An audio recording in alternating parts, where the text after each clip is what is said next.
Bonjour à toutes et à tous, bienvenue au Book Club du CAVS où nous sommes très heureux aujourd'hui avec ma collègue Céline Bayou d'accueillir Thomas Gomard. Bonjour. Bonjour Tristan Henro, bonjour Céline Bayou. Bonjour.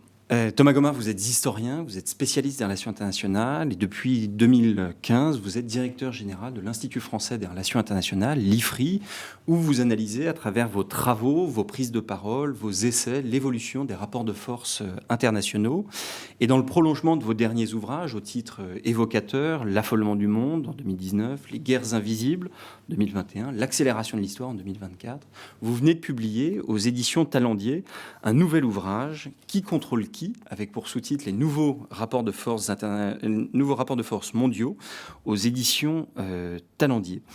Et ce livre s'ouvre dans sa première phrase sur la conférence de Munich de février 2025 et le discours prononcé par le vice-président américain J.D. Vance à cette occasion. Et avant d'en venir à votre livre, nous sommes au lendemain de la dernière conférence de Munich qui s'est tenue ce week-end, à laquelle vous participiez et dans laquelle a eu lieu un autre discours américain, le discours du secrétaire d'État Rubio. Avant d'en venir au livre, est-ce que vous pouvez nous dire ce que vous retenez de cette nouvelle conférence de Munich, un an après celle qui ouvre votre ouvrage ? Alors, il se trouve qu'effectivement, j'étais dans la salle en février 2025 lorsque J.D. Vance a fait son discours dans une salle sidérée et glaciale. J'étais pas dans la salle pour le discours de Marco Rubio, je l'ai suivi indirectement et ce qui m'a frappé, c'est qu'il s'est achevé par une standing ovation dans une sorte de soulagement, probablement pour un certain nombre d'Européens, alors même que de mon point de vue, le fond est le même. Le style est différent, mais le fond de ce qui a été dit en février 2025 et ce qui a été redit en février 2026 est identique à mes yeux. Et donc, ce qui est frappant, c'est à quel point un certain nombre d'Européens ont besoin de se rassurer ou peut-être entretiennent l'illusion d'un retour à la situation antérieure. Et ce n'est pas l'analyse que je fais pour ma part. C'est-à-dire, je pense que nous sommes face à un changement de trajectoire des États-Unis qui, à la fois, dépasse d'une certaine manière l'administration Trump et qui aussi se retrouvera dans le duel qui s'annonce, en fait, aussi entre J.D. Vance et Marco Rubio. Et dans ce rapport de force que vous mentionnez, c'est évidemment une question qui est au cœur de votre livre. Et à travers cette question qui donne son titre à l'ouvrage, qui contrôle qui ? Là, vous parlez des Européens, des Américains. On va venir à d'autres rapports de force. Mais d'abord, est-ce que vous pouvez nous en dire davantage sur cette formule qui fait écho, comme vous le dites dans votre introduction, à une question de Lénine. En russe, kto kavo, qui l'emporte ? Est-ce que vous pouvez nous en dire plus de cette question qui, au fond, interroge ce qu'est un rapport de force dans le monde d'aujourd'hui ? Alors d'abord, je dois confesser que je suis très mauvais pour les titres. C'est connu à l'IFRI. Mais que celui-là, curieusement, quand j'ai proposé le projet aux éditions Talendier, il est resté. Alors que d'habitude, on passe beaucoup de temps à trouver des titres. Celui-là est resté, alors que c'était une question plus de travail qu'autre chose, mais que j'ai effectivement reformulé à partir de la question de Lénine. Il y a deux références intellectuelles, peut-être qu'on y reviendra dans le livre, c'est Benjamin Constant comme le père du libéralisme politique, et puis Lénine, parce que je pense qu'on a des formes de résurgence ou plutôt de continuation du léninisme que l'on ignore. Et cette formule, effectivement, est connue par tous les russisants. C'est-à-dire on dit ça très fréquemment en Russie, avec l'idée qu'il y a toujours un gagnant et un perdant. Ce qui, à mon avis, est vrai évidemment dans certaines situations, mais qui ne correspond pas au monde interdépendant et fluide dans lequel on est. C'est-à-dire que j'ai reformulé cette question avec qui contrôle qui, parce que je pense que ça correspond beaucoup mieux à une situation non figée d'une part, et puis d'autre part, ça fait écho au livre précédent, et puis plus généralement aux travaux que nous faisons à l'IFRI sur la notion de nœud critique, c'est-à-dire que nous sommes dans un système interdépendant, il faut comprendre les interdépendances, être si possible du bon côté de l'interdépendance, et que de ce point de vue-là, le contrôle, à mon avis, se conçoit comme la capacité simultanée d'occuper plusieurs points en même temps. C'est plus cette image-là que celle d'une victoire définitive qui, à mon avis, aide à comprendre le fonctionnement du système international. Je voudrais vous demander, moi, revenir un tout petit peu sur justement cette question à la fois d'interdépendance, mais aussi de contrôle et de position de l'Europe. En fait, votre essai est vraiment traversé par cette idée qu'on a une Europe qui doit prendre conscience de sa force, qui peut-être n'en a pas encore tout à fait conscience, et on comprend bien de ce que vous venez de nous dire de l'événement de Munich cette année, qu'on en est peut-être encore là. Comment est-ce que vous appréciez, vous, cette réticence que peut avoir l'Europe, en fait, à dépasser ce que l'historienne Stella Gervas, par exemple, appelle la phobie de puissance. C'est-à-dire cette idée vraiment qu'il y a une aversion intrinsèque européenne à la puissance, peut-être pour des raisons historiques, d'ailleurs. Est-ce que vous pensez qu'on est proche d'un changement? Est-ce que, par exemple, l'épisode du Groenland prouve qu'il s'est passé quelque chose de fondamental ou pas? Et est-ce qu'on est encore très, très loin, justement, d'une réaction? Le paradoxe, c'est qu'à mon avis, cette réticence européenne que vous évoquez, elle s'explique par le succès du projet européen. C'est-à-dire, comme les Européens ont réussi à produire de la paix entre eux depuis plusieurs décennies, ils se sont d'une certaine manière désensibilisés aux questions stratégiques, alors qu'elles reviennent dans toute leur vigueur. Et donc, si vous voulez, à titre personnel, moi j'ai fait ces 5 livres en 7 ans parce que je suis frappé par l'urgence stratégique, et en particulier la difficulté pour les Européens d'en accepter les conséquences de court, de moyen et de long terme. Bon, les conséquences de court terme sont, à mon sens, dans une sous-estimation de la gravité de la guerre d'Ukraine, toujours présente. Les conséquences à moyen terme, c'est qu'en fait, on a une Europe qui aujourd'hui est sous pression simultanée de la pression commerciale, technologique et militaire des États-Unis, de la pression industrielle et technologique de la Chine, et de la pression militaire directe de la Russie via l'Ukraine. C'est ça la situation des Européens, sans parler évidemment aussi de la problématique Méditerranée-Afrique. Donc, de ce point de vue-là, il y a effectivement une succession de réveils. Le discours médiatique insiste en permanence sur le réveil de l'Europe. Moi, je pense que la prise de conscience est là depuis en fait longtemps, de la même manière que la prise de conscience du monde multipolaire est là depuis longtemps. En revanche, ce qui n'est pas là, c'est tout simplement la constance dans l'effort. Et je pense aussi, pour dire les choses très rapidement, je pense que l'Europe a un problème fondamental aujourd'hui de productivité et de compétitivité au sens de son positionnement moins sur la scène internationale que la division internationale du travail. C'est-à-dire que c'est un système ultra redistributif et qui, de ce point de vue-là, incarne un modèle. Et c'est un modèle qui, à mon avis, est directement percuté par le changement de trajectoire que j'évoquais rapidement pour les États-Unis et par l'attitude de la Chine. Donc il y a encore une fois, à mon avis, les réveils se sont faits. Après, la manière de mettre en œuvre et surtout de produire l'effort, ça c'est beaucoup plus délicat pour les Européens, parce qu'il faut produire l'effort. Alors, au-delà de l'Europe, qui est un des fils rouges de votre ouvrage, vous revenez sur une série de duels entre personnalités. Et j'aimerais qu'on s'attarde sur la manière dont vous avez choisi ces duels, dont on voit bien à la lecture de l'ouvrage à quel point ils sont structurants, des rapports de force internationaux. Est-ce que vous pouvez nous dire comment vous en êtes venu à vous focaliser sur les duels qui sont au cœur de cet ouvrage et qui ne sont pas nécessairement ceux auxquels on aurait pu le plus s'attendre, par exemple entre Trump et Poutine? Vous avez choisi parfois de venir zoomer sur certains duels, peut-être moins au cœur de l'actualité telle qu'on l'aperçoit. Je pense par exemple à celui entre le président Xi et le Premier ministre Modi. Mais de manière générale, comment est-ce que vous en êtes venu à sélectionner ces duels sur lesquels on va revenir? Il y a 3 raisons principales. La première, j'évoquais les 2 influences intellectuelles et celle de Benjamin Constant. Il se trouve que, en fait, quand on écrit, souvent, ce qu'on lit, c'est assez mystérieux, mais il y a toujours un lien dialectique entre ce qu'on lit et ce qu'on écrit. Et je suis tombé sur cette phrase de Benjamin Constant sur le fait que la guerre et le commerce sont deux manières d'obtenir ce que l'on désire. Et donc ça m'a servi pour construire le livre en 3 parties. La guerre, le commerce et le désir. Le deuxième élément, c'est que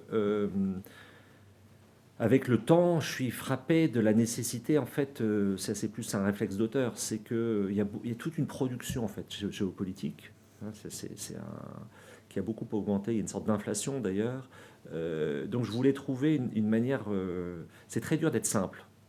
Et je me suis dit, c'est probablement en essayant d'incarner un rapport de force que on peut être simple. Donc ça, je dirais, c'est une deuxième raison qui est plus liée à dirais-je, une technique d'écriture. Puis il y a une troisième raison qui est peut-être plus profonde, c'est que plus j'avance dans ce travail, plus je suis convaincu que la stratégie, c'est pas nouveau, hein, Gérald Beaufre l'explique très bien, mais c'est avant tout un exercice psychologique, au sens d'une dialectique des volontés. Et donc j'ai trouvé dans le duel une manière en fait de mettre en scène un rapport de force qui est aussi un rapport psychologique.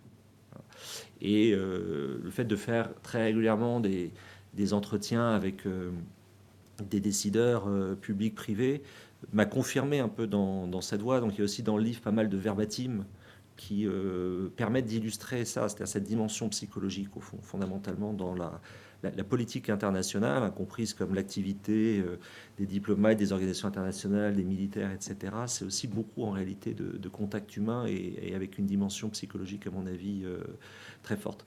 Et donc, à partir de là, le choix, effectivement, ensuite, des 6 duels s'est fait de manière... bon, pour le premier... Poutine-Zelensky, c'est parce que je pense que c'est un combat à mort, tout simplement, et que l'objectif de Vladimir Poutine reste inchangé, c'est d'asservir l'Ukraine et, si possible, de passer par le fil de l'épée Zelensky et son entourage. Je pense que le combat est aussi un combat à mort entre Netanyahou et Khamenei. Donc ça, ce sont les deux premiers duels. Pour l'aspect commerce, effectivement, je me suis concentré sur la relation entre Xi et Modi pour une raison plus analytique, type un peu prévision. C'est-à-dire que je pense que nous sommes très focalisés sur la relation transatlantique pour des raisons compréhensibles, mais qu'on a un axe de rotation désormais de la mondialisation qui est cette relation entre la Chine et l'Inde, avec évidemment les forces en présence. Et donc ça me semblait intéressant de montrer à quel point cette relation nous échappe d'une certaine manière, ou d'attirer l'attention du lecteur sur ce versant de la mondialisation. Le quatrième, c'est plus attendu, c'est entre Donald Trump et Ursula von der Leyen, puisque la présidente de la Commission a la compétence en matière de politique commerciale, et je pense que ce qui s'est joué cet été, notamment avec la rencontre de Thornberry, est un tournant. Donc ça, c'est pour la partie commerce. Et puis, la partie désir, alors, le désir, c'est aussi le fait que je me suis depuis longtemps intéressé aux travaux de René Girard, et je vois l'influence qu'il a exercée sur quelqu'un comme Peter Thiel, sur le désir mimétique. Et puis également, dans l'idée de désir, il y a l'idée d'horizon, c'est-à-dire de vision, de choses que l'on souhaiterait d'une certaine manière. Et donc là, j'ai opposé le GIEC à Fox News, et puis pour finir, le Vatican à la Silicon Valley, parce que je considère que c'est probablement un des grands débats du moment et auquel on prête, on prête une attention insuffisante. Alors, on va revenir sur ces duels, mais au moment où on se parle, le président de la République est en Inde pour une visite importante. Et donc, je souhaiterais vous revenir sur ce duel entre le président Xi et le Premier ministre Modi, dont vous dites qu'il a le potentiel de reconfigurer la mondialisation autrement que tel qu'on l'aperçoit peut-être habituellement dans certaines de nos analyses. Est-ce que vous pourriez nous dire ce qui se joue dans cette relation sino-indienne aujourd'hui, dans la ligne de ce que vous venez de dire, à savoir que, et je trouve que c'est une des grandes forces de votre livre, c'est à la fois très incarné à travers des personnages et le rôle des hommes d'État, et en même temps, vous analysez toutes les forces profondes, pour reprendre la formule de Renouvin et du Rosel, qui, au-delà des hommes, qui doivent être prises en compte dans leur dimension psychologique, vient structurer aussi pour les années, voire les décennies qui viennent, la trajectoire du système international. Tristan, vous avez évoqué les forces profondes, et effectivement, hein, je pourrais ajouter un quatrième point sur la raison l'aspect psychologique, c'est que la dialectique du Rosel Renouvin du Rosel, c'est force profonde et homme d'État. Donc il y a aussi cette... ayant été formé par cette école, j'ai probablement de manière latente ces principes qui expliquent mon choix. Alors sur l'aspect Inde, Chine, et puis à travers cela la relation Modi-Xi, bon, d'abord il y a les forces en présence, c'est-à-dire que les forces en présence, c'est que ça représente plus de 3 milliards de personnes. Que je pense que la mondialisation telle qu'on l'a comprise, c'est la fulgurance de la montée en puissance de la Chine. En fait, c'est inédit de voir une telle ascension si rapidement. Et c'est le succès de l'organisation léniniste la plus parfaite qui soit, qui est le Parti communiste chinois. C'est-à-dire que le paradoxe ultime, c'est que le grand vainqueur de la mondialisation, alors, ou celui qui est peut-être en train de prendre le contrôle de la mondialisation, c'est le Parti communiste chinois, qui est une matrice léniniste. Et j'ai été très intéressé de voir les références régulières à Lénine dans les discours du président Xi. C'est quelque chose qu'on n'a pas voulu voir, ça. C'est-à-dire qu'on a vu la Chine uniquement sous l'aspect capitaliste au sens le plus ouvert du terme, sans voir que c'est un capitalisme effectivement pas débridé, justement, en fait, planifié, mais avec beaucoup d'espace permettant des formes d'entrepreneuriat plus ou moins encouragées, puis avec beaucoup de partants et beaucoup de morts aussi, dans la manière de faire des affaires en Chine. Mais c'est quand même très frappant. Et une des grandes questions, à mon avis, de la suite de la mondialisation, c'est est-ce que l'Inde peut être le relais, en fait, de croissance de la même manière que la vague ultralibérale du début des années 80, à mon avis, ne peut pas se comprendre sans l'ouverture du marché chinois. Donc ça, c'est pour ça que c'est si important. Au moment où, deuxième élément des forces en puissance, on a une Chine qui vieillit très vite et une Inde qui a un dividende démographique qu'elle peut utiliser. Et la question, c'est va-t-elle l'utiliser de quelle manière dans les 20 ou 30 ans, qui viennent.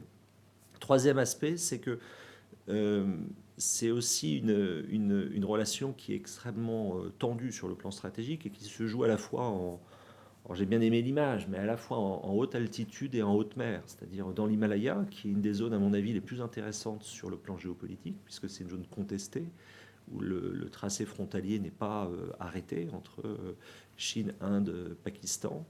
Et puis également en haute mer, puisque le grand sujet, en fait, c'est dans quelle mesure la Chine va-t-elle réussir son basculement thalassocratique. C'est le grand sujet depuis le début des années 90.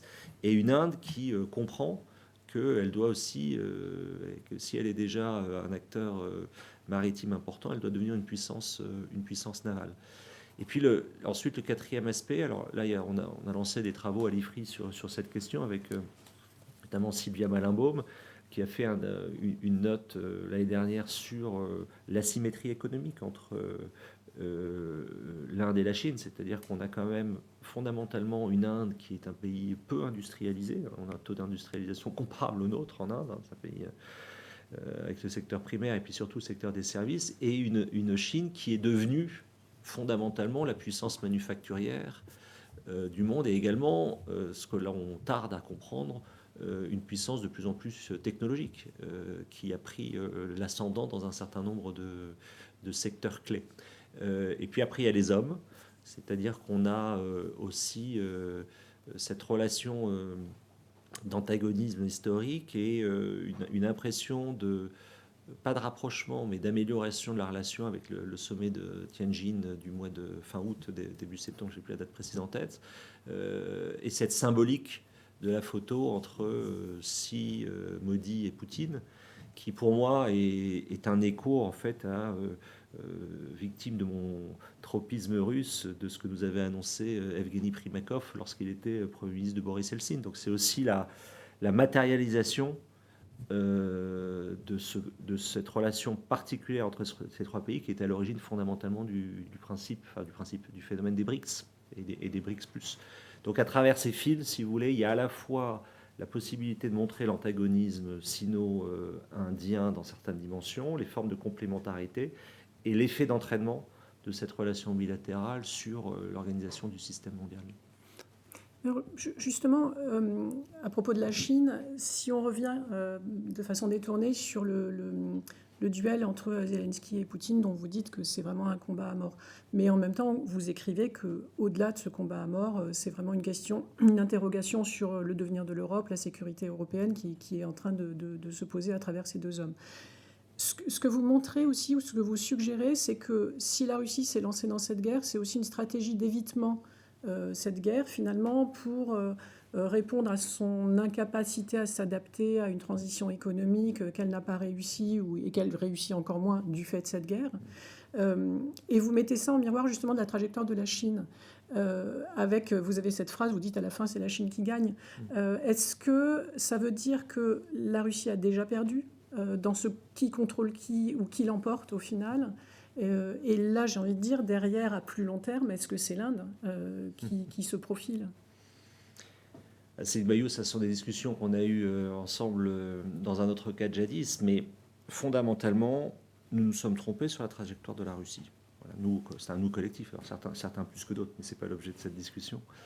Et nous nous sommes trompés, à mon avis, effectivement, pour le point que vous indiquez. Je dois dire que la lecture du livre de Gersel m'a beaucoup aidé sur ce point-là. C'est que je pense qu'on a, pour faire très simple, une Russie sous Poutine qui regarde vers l'Europe, et en particulier vers l'Allemagne, dans son premier mandat, c'est à la phase 2000-2004, qui est déjà, par faire toute l'histoire, mais qui est déjà quand même avec un indicateur très fort, qui est, un, le comportement militaire de la Russie en Tchétchénie, et deux, l'affaire Yougos. Mais fondamentalement, la priorité, et ça va durer jusqu'en 2007, alors le discours de Munich, et puis 2008 ensuite, l'opération en Géorgie. Mais globalement, ce que regarde la Russie à ce moment-là, c'est l'Europe, et c'est de jouer, pour faire simple, le jeu de la mondialisation, de son intégration, et de fait, pendant ces années-là, forte croissance en Russie, très liée d'ailleurs au prix de l'énergie, mais la Russie n'a jamais été aussi intégrée à l'économie mondiale que pendant ces années-là. Et ensuite, il se passe, à mon avis, quelque chose qu'on a sous-estimé. D'abord, c'est la manière dont la Russie a traversé la crise financière de 2008 et la difficulté pour elle de se refinancer en dollars comme les banques européennes ont pu le faire. Et ça, c'est vraiment un choc, en fait. C'est-à-dire que la compréhension que l'élite russe a, c'est nous ne sommes pas en fait intégrés. Je rappelle que la Russie, nous ne sommes pas intégrés, nous sommes moins intégrés que le discours qu'on nous tient. Et par ailleurs, je rappelle que la Russie ne rejoint l'OMC qu'en 2011, donc en fait 10 ans après la Chine. Et ensuite, on a un changement de pied qui s'explique, à mon avis, par des raisons conjoncturelles et structurelles. Les raisons conjoncturelles, c'est l'idéologie de Vladimir Poutine et le retour de 2000, enfin le retour, c'était pas un départ, mais le retour au Kremlin de Vladimir Poutine en 2012, la compréhension de ce qu'est en train de devenir l'Union européenne, qui est une compréhension très ancienne, qui remonte en fait au rejet du traité constitutionnel par les Pays-Bas et par la France de 2005. Et puis, raison plus structurelle, c'est qu'en fait, la mondialisation, c'est très dur. C'est très dur de jouer le jeu de la mondialisation.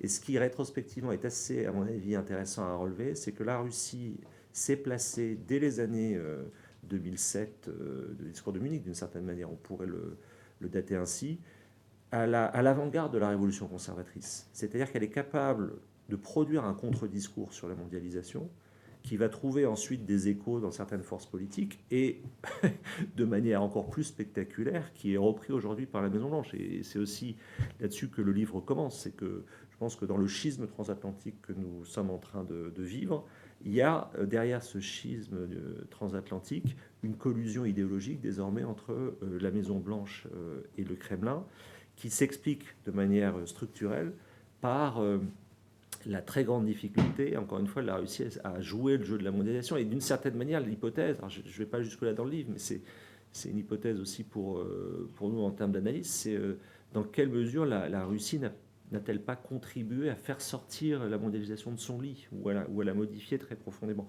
En termes idéologiques, en tout cas, ça me semble très clair. Alors justement, en termes idéologiques, parce que vous convoquez assez souvent Lénine dans cet ouvrage, ce qui peut paraître assez étonnant comme ça a priori. dans le même temps, on est quand même dans un monde où on sent bien justement dans l'approche d'un Trump qu'on est sur quelque chose de très transactionnel, parfois très pragmatique et en tout cas qui semble très désidéologisé. Et vous reconvoquez l'idéologie, là vous en parlez beaucoup. Moi, une question qui me traversait en lisant le livre, c'était est-ce que Lénine est encore vivant? Au final, vous dites Xi Jinping qui cite régulièrement Lénine, les millions de Chinois qui sont dans le Parti communiste. Est-ce que c'est un prétexte? Est-ce que c'est une sorte de métaphore? Ou est-ce que vraiment on est dans un monde encore idéologique? Moi, je pense qu'on est dans un monde profondément idéologique. Et je pense que Lénine est bien vivant. D'une certaine manière, le succès, comme je le disais, le succès chinois est un succès du léninisme. Il pensait pas que ça serait probablement pas que ce serait la Chine qui serait à ce point en phase ascendante. Ensuite, sur quoi s'observe le léninisme? Je pense qu'il s'observe de plus en plus dans une conception du politique qui consiste à dire la politique c'est fait pour détruire l'adversaire. Bon, et ça, je pense que c'est une posture qu'on peut voir dans des cadres nationaux plus ou moins ouvertement exprimés, mais qui me semble en fait très visible dans un certain nombre de cas. Alors que la posture de Benjamin Constant, c'est tout faire pour tenir le tyran à distance, en fait. Le maintenir. Presque le maintenir en garde, dirais-je. Bon. Alors, troisième élément de léninisme, c'est que, chiffre que j'ai découvert en travaillant, c'est Lénine très vite crée la Tchéka comme structuration de l'État soviétique, enfin bolchevique et ensuite soviétique. Et ça me semble être en fait un élément très important pour comprendre la Russie, c'est-à-dire que l'importance en fait de ce qu'on a appelé les Siloviki qui avaient disparu, dont l'importance était moins visible dans les années Yeltsin et qui aujourd'hui occupe une position tout à fait structurante. Alors les Siloviki, il y a les militaires, mais il y a les gens des services de renseignement pour lesquels en fait il n'y a jamais de distinction entre la paix et la guerre. On est toujours en guerre quand on est un officier de renseignement.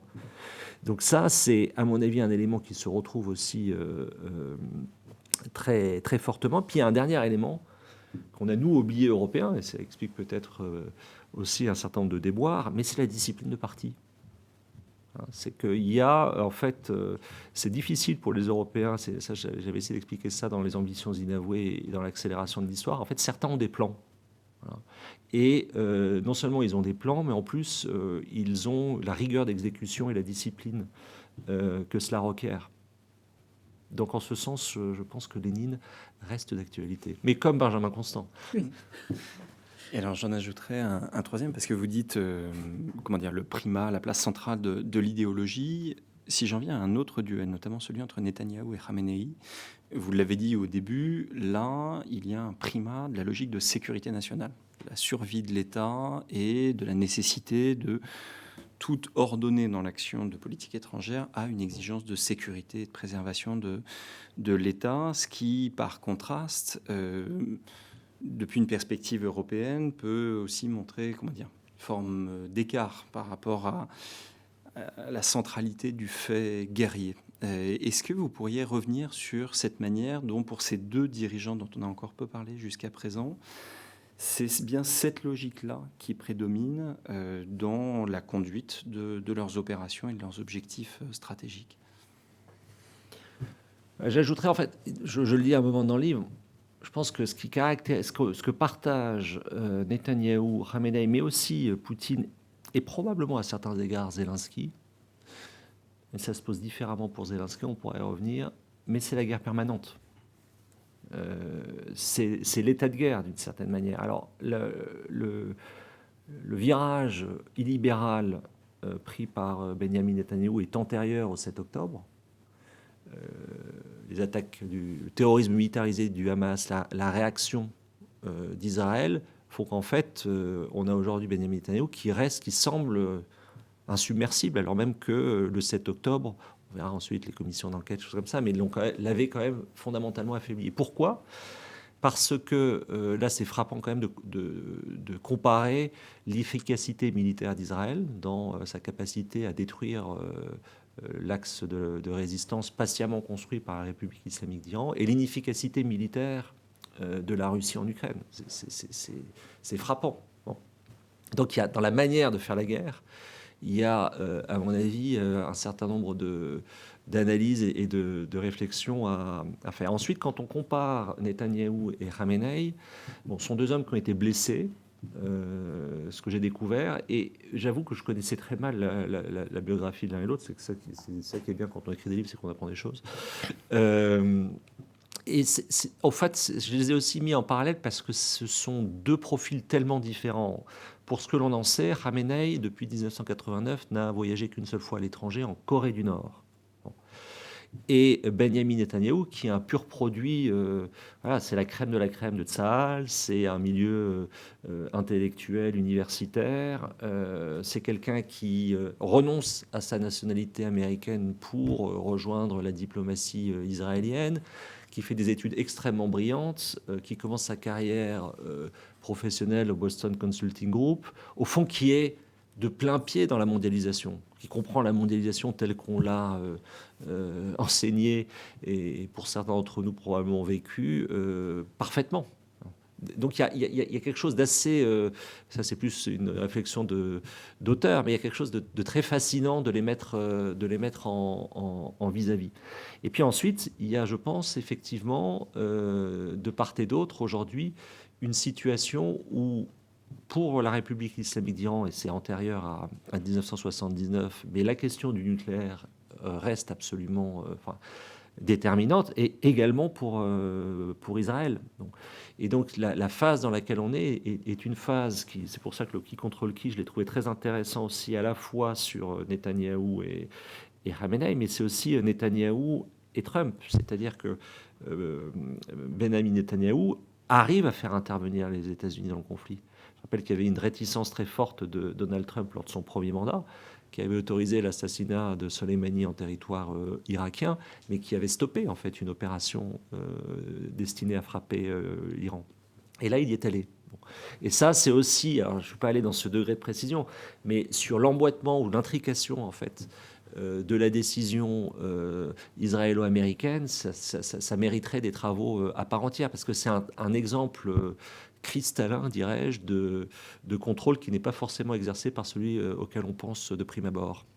Alors, les deux portraits que vous faites sont en effet assez fascinants, et au moment où vous l'avez mentionné, j'étais justement en train de revenir sur cette phrase, sur le fait que le guide n'aurait pas voyagé hors d'Iran depuis 89 en Corée du Nord.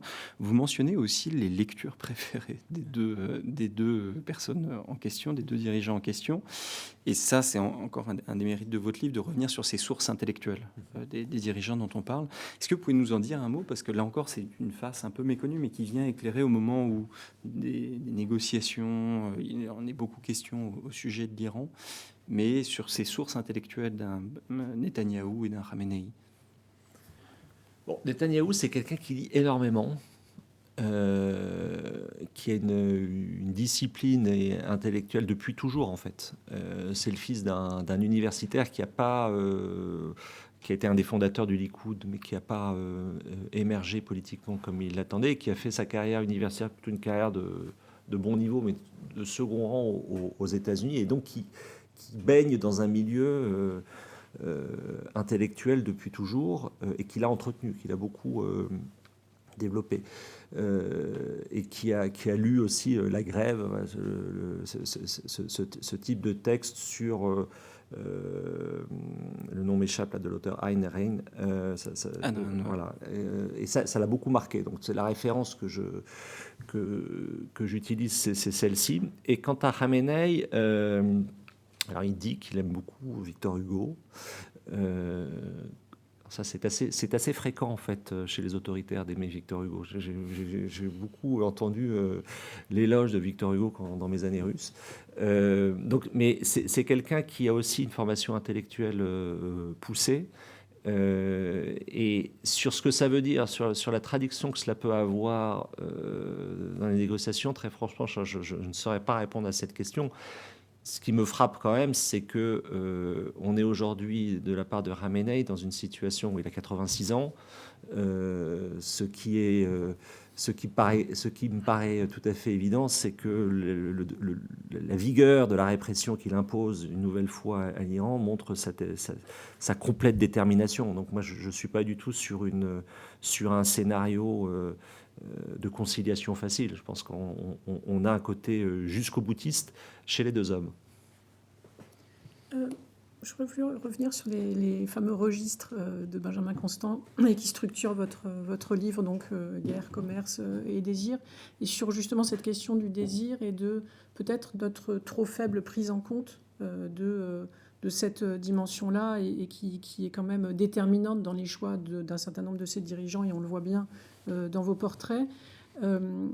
À votre avis, est-ce que vous pourriez nous dire, dans les écrivains, à votre avis, quel est le duel qui serait le plus marquant sur un choix qui pourrait être, une décision qui pourrait être rationnelle au regard du désir, mais qui s'avérerait particulièrement irrationnelle au niveau des coûts à supporter par l'ensemble du pays? Est-ce qu'il y a des personnages qui vous apparaissent comme ça plus marquants sur cette dichotomie entre ces trois arguments, guerre, commerce, désir? Ouais. D'abord, je ne pense pas que le désir, pour moi, le désir que j'ai essayé de l'aborder, on puisse rentrer dans le sujet par la rationalité, précisément. C'est-à-dire qu'en fait, une autre manière de le dire, c'est aussi, on a parlé de la psychologie, mais c'est aussi de parler des émotions dans la prise de décision, dans les formes d'intelligence. Et précisément, une des erreurs probablement qu'on a pu faire en termes de travaux historiques, c'est de voir les processus. Je me souviens, moi, d'avoir fait des travaux sur le processus d'indécision, plus que sur le processus de décision, qu'on a souvent voulu lire de manière très rationnelle. Peut-être qu'on se prête nous-mêmes une hyper-rationalité qui, quand on regarde dans le détail, peut être plus ou moins détournée, en fait. Bon. Donc j'ai du mal à relier, si vous voulez,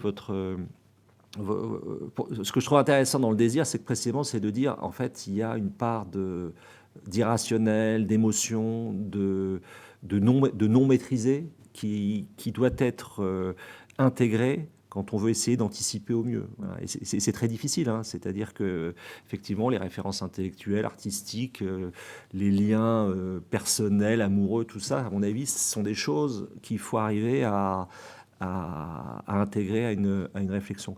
Après, si je comprends votre question sur le lien ou le duel qui aurait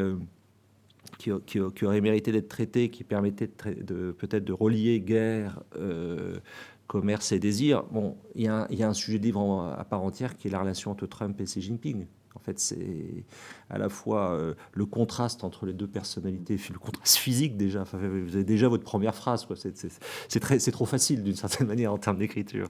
Mais au-delà de ça, c'est quand même le grand sujet, en fait. C'est-à-dire comment ces deux hommes, donc on va tous être, à mon avis, aux aguets pour le prochain sommet sino-américain d'avril, hein, qui est prévu en avril, parce que le contraste est saisissant entre, là aussi, hein, Xi Jinping se réfère à Hugo, enfin, il le cite, entre la formation intellectuelle d'un Xi Jinping, ses candidatures répétées au Parti communiste, ses échecs, le sort réservé à son père, à sa sœur, enfin, donc un parcours de vie qui est tellement différent de celui de Donald Trump. Donc ma réponse, ce serait, mais c'est bon, on ne peut pas tout faire, ça serait de faire Xi Jinping et Trump. Vous avez déjà l'idée du prochain ouvrage, à défaut d'avoir le titre, vraiment. C'est pas dans cette idée, mais dans un prolongement, en fait, il y a quelque chose qui est étonnant, je trouve, dans votre livre, ou en tout cas, on ne s'attendait pas forcément quand on lit la couverture qui contrôle qui, c'est que vous avez à la fin, donc, et notamment justement dans la partie désir, deux duels qui sont plus inattendus parce qu'ils sont dépersonnalisés. Et ça, je trouve que c'est extrêmement intéressant parce que ça nous pose pas mal de questions sur justement qui contrôle qui et qui mène le monde. Est-ce qu'on peut s'arrêter un tout petit peu sur le fameux duel justement entre le GIEC et Fox News, parce que ça interroge en fait cette façon d'aborder les choses et oui, cette dépersonnalisation. Moi, je trouve que le GIEC, c'est un exemple quand même très intéressant de ce qu'on a appelé dans notre jargon là, la gouvernance multi-acteurs. Voilà une organisation qui en fait est assez peu importante en termes de nombre de personnes. Je ne sais pas combien il y a de salariés au GIEC, mais enfin ça va être un nombre très, très réduit, et qui est capable de produire un discours scientifique par synthèse. En fait, ce que fait le GIEC, c'est de la synthèse, et puis ensuite des recommandations aux décideurs. Et donc, je trouve que c'est un exemple très intéressant d'asymétrie entre une organisation qui n'est pas très importante numériquement, mais qui a eu une influence considérable sur, voilà, ça s'est traduit entre autres choses par les accords de Paris, lesquels se sont traduits par un certain nombre de politiques publiques. C'est aussi au cœur d'orientations prises par des grandes entreprises en termes de business plan, etc. Donc déjà, ça c'est intéressant, et sur un constat scientifiquement construit de dérèglement climatique dans toutes ces dimensions. Bon. Et en fait, quand j'essaie de me remémorer pourquoi j'ai choisi le GIEC, je pense l'avoir fait en ayant en souvenir les débats qu'on a eus au moment de la pandémie sur le choc entre discours scientifique et discours médiatique. Et donc je me suis dit, en fait, souvenez-vous, hein, c'est un exemple très intéressant à analyser. En fait, on est dans des moments, et la technologie permet ça, mais de production de discours. Et l'enjeu, c'est à la fois la capacité de production de discours, chacun étant possiblement un émetteur, et ensuite de diffusion et d'imposer son discours. Bon, d'une certaine manière, le GIEC y est parvenu, pour de bonnes raisons, puisqu'il constate les effets du dérèglement climatique. Et puis à l'inverse, vous avez, pour faire image, que j'ai appelé le discours médiatique. Et Fox News, est aussi un très beau succès, en fait, sur la manière, quand on retrace l'histoire de Fox News, est un succès qui, à mon avis, repose sur la compréhension fine de ses créateurs, sur le fait que en fait, les gens ont envie de parler et que leur opinion compte. Et qu'on va leur donner la manière, on va leur donner la possibilité de raconter ce qu'ils veulent. Et si possible, en fait, de manière transgressive. Et donc, en fait, c'est derrière cette opposition discours scientifique, discours médiatique, il y a l'opposition entre faits et opinion. Et là aussi, qui contrôle qui ? Vous pouvez avoir un discours scientifique avéré, etc., mais ne pas arriver à l'imposer dans l'espace médiatique, ou faire en sorte qu'il soit contrecarré dans l'espace médiatique. Et donc, j'ai été très frappé, je l'évoque dans le livre, par le parcours de Bill Gates.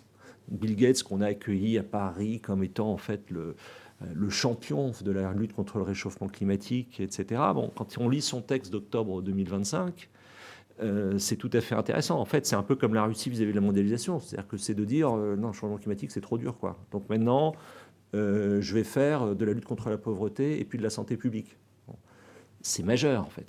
Parce que il avait fait un très bon livre, d'ailleurs, un livre d'ingénieur sur comment on s'y prend pour atténuer les effets du réchauffement climatique. On ne parle plus du tout d'atténuation, hein, désormais on parle d'adaptation. Et donc j'y vois, sur l'évolution de quelqu'un comme Gates, le fait que le discours médiatique, en l'espèce, a su reprendre de l'espace sur le discours scientifique du GIEC.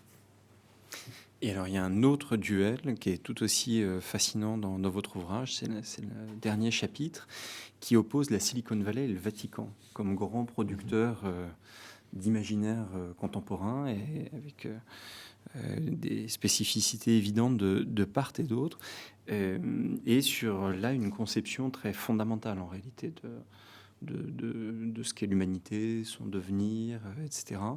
Et vous venez creuser de manière très intéressante les interactions qui peuvent y avoir entre les deux, et notamment, vous l'avez mentionné tout à l'heure, à travers la figure de René Girard, de Peter Thiel, de J.D. Vance, converti au catholicisme, qui lui-même porte une conception du catholicisme qui est opposée à une lecture du christianisme par le Vatican.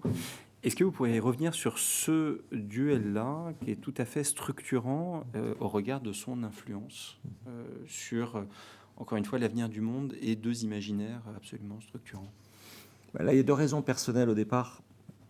La première, c'est que ce fameux week-end de février 2025, donc je commence en écoutant J.D. Vance. En fait, en écoutant J.D. Vance à Munich, in petto, je me dis, en fait, c'est le même discours qu'en Russie en 2013, quoi. Et c'est l'affirmation d'une sorte de catholicisme identitaire, pour faire simple.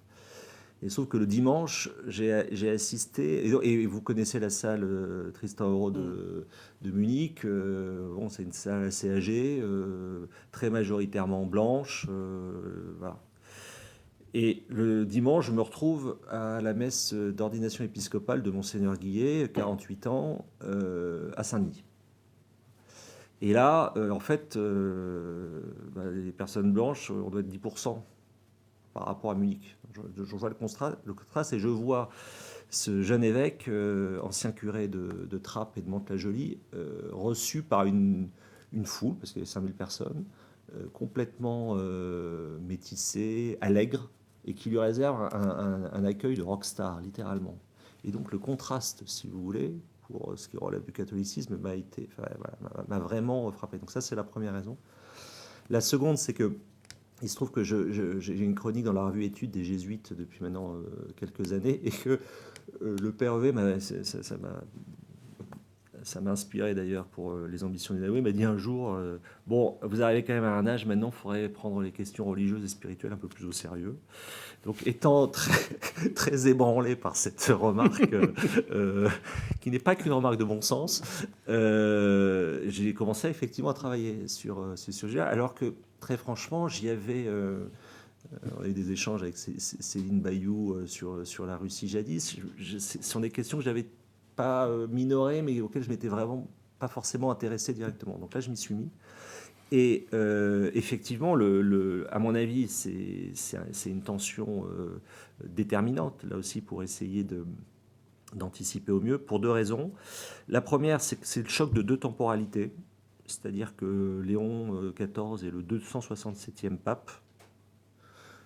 Donc ça donne une certaine autorité, quoi qu'on pense des hauts et des bas de l'Église catholique, mais une sorte de sédimentation du temps par rapport à des patrons de la tech qui nous expliquent notre futur et qui font de plus en plus preuve d'une prétention philosophique à écrire notre futur, moi je pense à laquelle on ne prête pas suffisamment attention. Bon, ça c'est la première raison. Puis la seconde raison, c'est que, à mon avis, c'est joué au premier trimestre 2025 à rejouer plutôt la dialectique entre le pape et l'empereur. C'est-à-dire qu'on a à la fois un pape François qui avait réservé un accueil très froid à Donald Trump lors de son premier mandat, qui est le seul à opposer une opposition intellectuelle, morale, institutionnelle à l'administration Trump, au moment où tous les Européens vont se prosterner à Washington, en fait, avec sa lettre aux évêques américains. Il le fait. Et ensuite, on a un vice-président des États-Unis, donc comme vous le rappeliez, Tristan, catholique converti, qui force les portes du Vatican pour chercher probablement une forme de reconnaissance, peut-être d'onction, que sais-je, et qui le fait avec ses SUV et qui arrive à rencontrer le pape François la veille de sa mort. Voilà. Donc ça, symboliquement, c'est quand même, à mon avis, très fort. Et le choix fait par le conclave d'un pape né américain, nationalité péruvienne, ayant des attaches, des ascendances en Europe, est un choix extrêmement intéressant, je trouve, sur la compréhension par l'Église catholique du cours de la mondialisation, et qui ouvre en fait une question que j'aborde pas dans le livre, mais à laquelle je commence à réfléchir, c'est est-ce qu'on va être dans une situation où le Vatican, vis-à-vis de l'administration Trump avec Léon, aura une position comparable à celle que Jean-Paul a pu avoir vis-à-vis de l'URSS. Et il y a un point qui m'a beaucoup intrigué dans ce chapitre, qui tient à la place qu'occupe le christianisme en Chine, qui est un point peut-être moins connu et qui ouvre des perspectives très intéressantes dans ce chapitre-là sur la place de cette communauté en Chine et Vous revenez aussi sur certaines similitudes qu'il peut y avoir dans la tentation du contrôle technologique entre une certaine partie de la Silicon Valley et la Chine. Est-ce que vous pourriez nous dire un mot de ce développement-là qui vient peut-être éclairer d'un jour nouveau, en réalité, ces questions? Alors ça, c'est un point très important parce que dans les critiques qu'on peut faire comme analyse des relations internationales du pape François, il y a quand même son attitude vis-à-vis du conflit ukrainien. Et puis, cet accord secret avec l'Église officielle chinoise. Je rappelle que François était un jésuite aussi, donc il y a toujours eu un intérêt très particulier, une filiation de Matteo Ricci, des jésuites pour la Chine, mais qui lui a été reproché par une partie de l'Église, parce qu'en fait, l'Église non officielle est une Église persécutée par les autorités chinoises. Il y a un livre très important pour comprendre ça, c'est le livre de Javier Cercas, le romancier espagnol, qui accompagne le pape François dans son voyage en Mongolie, qui est précisément en fait en allant en Mongolie. L'Église catholique de Mongolie, ça doit être 3000 personnes. Et le pape y va parce qu'en fait, c'est une manière, évidemment, d'envoyer un message à la Chine. Ce qui est intéressant avec François et Léon XIV, c'est qu'en fait, le catholicisme, ça devient quelque chose de résiduel en Europe, une sorte d'exculturation du catholicisme. Certains disent que c'est presque du folklore, en fait. Et quand vous regardez le nombre de prêtres ordonnés aujourd'hui dans un pays comme le nôtre, enfin, oui, c'est devenu résiduel. Ça l'est pas du tout dans d'autres parties du monde, en Afrique, en Amérique latine et en Chine. Et puis également, vous avez une Église catholique qui joue un rôle de plus en plus important en Amérique du Nord et aux États-Unis en particulier. Donc ça, je pense que en termes de clés de lecture, sont vraiment des sujets à suivre de très près, parce que moi l'avant-dernière fois que je suis allé aux États-Unis, n'ayant plus de contacts, les contacts habituels qu'on peut avoir quand on y va, je me suis dit, tiens, comment diversifier les contacts? Et puis je suis passé par les contacts Église catholique et j'ai eu un retour sur la réalité de ce qu'est le Trumpisme, fort différent de celui que je pouvais avoir avec les contacts traditionnels. Donc il y a cet aspect-là. Et puis sur l'aspect plus fondamental que vous indiquiez, Tristan, je cite dans le livre, et je pense que c'est lui qui est allé très loin dans l'analyse, il y a maintenant depuis 2021, c'est Jean-Marie Guénaud, qui dans son livre de 2021 voit une convergence très forte entre la Silicon Valley et le Parti communiste chinois dans leur rapport respectif à la technologie, comme capacité en fait à créer une bulle pour chacun individuel. Et cette addition ou cette multiplication de bulles individuelles étant le plus sûr moyen d'empêcher d'une certaine manière l'action collective. Justement, peut-être si je peux, sur ces questions de bulles et notamment et bulles informationnelles aussi, quelle est la place de l'IA et en quoi ça va restructurer ou comment vous voyez les choses évoluer, et y compris par rapport à la question spirituelle, justement? Ouais, ça c'est une redoutable question. C'est pour la fin, c'est ça? Oui. Absolument. Bon, d'abord, je pense qu'il n'y a pas une IA qui est capable de donner le résultat d'un conclave. Et ça, c'est assez rassurant. Ensuite, il y a des formes d'IA qui vont changer les formes de croyance. Dans le livre, j'explique la manière dont l'IA a été utilisée pour que Charlie Kirk, après sa mort, parle encore je ne sais pas si on peut dire ses soutiens aux fidèles, mais on peut tout à fait imaginer des dispositifs par rapport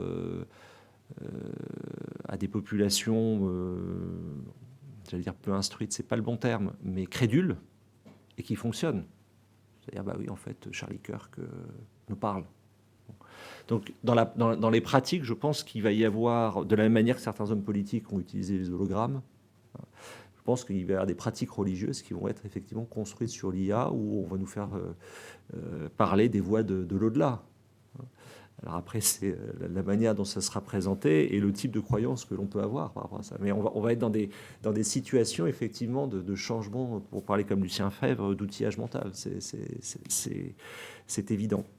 Puis après, bon, donc ça, je ne peux pas tellement aller plus loin aujourd'hui dans la réponse, si ce n'est que de dire que ce qu'on a vu pour Charlie Kirk, on risque de le voir dans d'autres situations. En revanche, là où il y a, à mon avis, un débat très important, c'est le débat intellectuel sur c'est quoi l'humanisme à l'ère numérique. Et c'est là qu'effectivement, il y a visiblement une encyclique qui est en préparation chez Léon XIV. Je pense qu'il y a en fait pour l'Europe, au sens intellectuel et philosophique du terme, un espace où il faut non pas être dans une opposition par rapport à la technologie venant de la tech, parce qu'on est bien incapable, et en même temps la technologie apporte des tas de choses, mais être capable de produire un discours qui ne soit pas uniquement d'acceptation béate par rapport au monde qui nous est dessiné par les patrons de la tech. Et d'être capable en fait d'argumenter beaucoup plus sérieusement et pas simplement sur des postures de il faut réguler, etc. Je pense que le débat est beaucoup plus profond sur l'image qu'on se fait de la condition humaine en fait à l'ère numérique. Et ça, c'est un chantier tout juste ouvert. Et peut-être justement une dernière question à cet égard, parce que vous avez cette phrase à la fin de votre livre, vous dites « À l'arrogance technologique de l'époque, il est temps de répondre par une conscience historique du moment ». Et vous faites appel, de ce point de vue-là, à ce qu'est la singularité de l'expérience européenne, notamment au XXe siècle. Et l'une des personnes qui nous regarde soulevait une question par rapport au couple franco-allemand. Mais j'aimerais la reformuler justement au vu de ce qu'a été l'histoire franco-allemande au XXe siècle, sur, question très ouverte, mais comment l'Europe, du fait de cet héritage-là, au moment où il y a beaucoup de questions de civilisation occidentale dans le discours américain, comment cet héritage européen, et franco-allemand en particulier, peut être le lieu d'une réponse, d'une réarticulation de ces... Voilà aussi, c'est une question pour la fin très difficile. Moi, je pense qu'il y a... En fait, je vais répondre avec le léninisme. L'Europe a été le territoire, pas le seul, mais le plus détruit par le choc des totalitarismes. Donc tout le débat en fait sur le totalitarisme, Furet, Nolte, etc., Arendt, à mon avis, est un débat à poursuivre, mais à poursuivre aussi en regardant que le léninisme n'a jamais fait l'objet de ce que le nazisme a fait comme travail ensuite historique et de mémoire. Et c'est l'enjeu de la relation avec la Russie, ça. C'est très très profond, c'est très complexe. C'est-à-dire que l'argument russe, c'est toujours cet argument, nous sommes vainqueurs, donc en fait, nous avons été vainqueurs en 1945. Et d'ailleurs, ce que Poutine propose à son peuple, c'est la continuation de la Grande Guerre patriotique. Et donc, dans un rapport analytique et réflexif très différent du nôtre par rapport à ce qu'ont été les totalitarismes du XXe siècle. Et nous, Français, on voit la difficulté qu'on a eu à digérer, et l'a-t-on d'ailleurs digéré Vichy, et donc on a beaucoup de mal aussi à se rendre compte du travail produit par l'Allemagne de l'Ouest, en fait, aussi. C'est-à-dire qu'il y a aussi ça qui rejoue actuellement. Donc, la première chose, c'est, à mon avis, de continuer ce travail, mais en même temps qu'il ne soit pas obsédant. C'est-à-dire qu'on a aussi tendance à se réfugier derrière cette histoire tragique pour dire qu'il ne faut pas que ça recommence. Ouais, en fait, si, ça peut recommencer. On a beau être tout à fait conscient de la gravité de ce qu'on a traversé, même si l'oubli arrive et que les derniers survivants de cette époque-là ont disparu. Donc ma réponse peut sembler contradictoire, mais je pense qu'il faut les deux mouvements, en fait. C'est-à-dire qu'il faut savoir à la fois se souvenir et oublier, paradoxalement. Et sur le franco-allemand, c'est la grande difficulté. C'est-à-dire qu'on sent bien que l'émotion, justement, qui a été celle des grandes heures du franco-allemand, est moins puissante que jadis, qu'on est dans un rapport peut-être plus, comment le qualifier,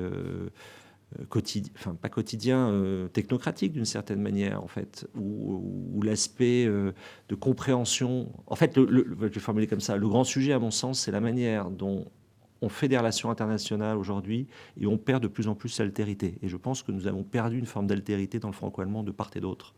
Et ce que je dis sur le franco-allemand, on pourrait le dire ailleurs.